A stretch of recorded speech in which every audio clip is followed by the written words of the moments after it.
Hello guys, welcome back to a brand new After Effects tutorial. I'm Tony King, and in this tutorial we will be making this very simple and quick cinematic film title.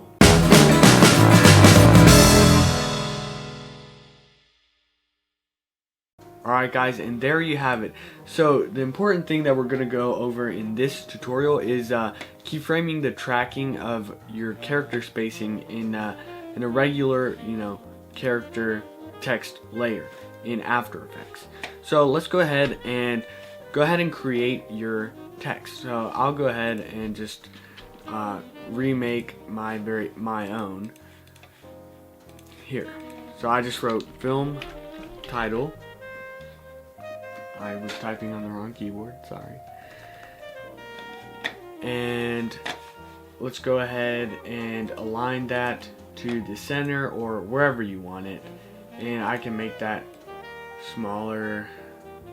Yeah, it doesn't really matter, just for the tutorial. So I'll just make it like this. And so let me turn off the visibility of the other one. So as you can see here, you have all these on the right hand side or wherever you have it.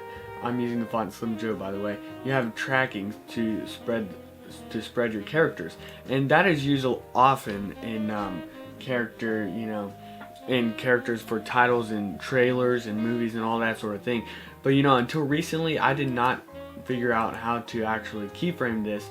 I just knew how to set it up, and then if I wanted to spread out my letters, I would have to use the scale. I would have to use scale in After Effects. But no, let's go ahead and go to the beginning of your composition. Mine is about 6 or 7 seconds. Yes, 6 seconds.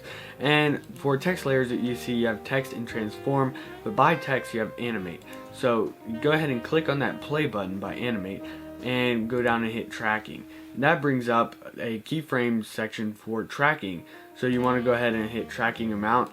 It doesn't matter if you have tracking type, don't worry about that. So tracking amount, and see you start at 0, of course. Let's go ahead and go to the end, and we don't want to go too far out because we want it to be a bit slow, but I just went up to 20 from 0 being 72 actually, because that's where we start out. That's what it was on my text layer. So with that, it's a very easy way to spread out your letters without having to skew them and stuff with the scale tool. So I only figured that out recently, and that's very useful. So that's the main point of this tutorial. But I want to show you a couple of things I did with my example, because I added a couple more effects. I'm going to hit U here to show you all my effects, and it's going to look a bit crazy. So I can go ahead and take off tracking type. I didn't use that. So I have my tracking amount, of course, but I also added a glow, a Gaussian blur, and a scale actually, and opacity. So a couple of things.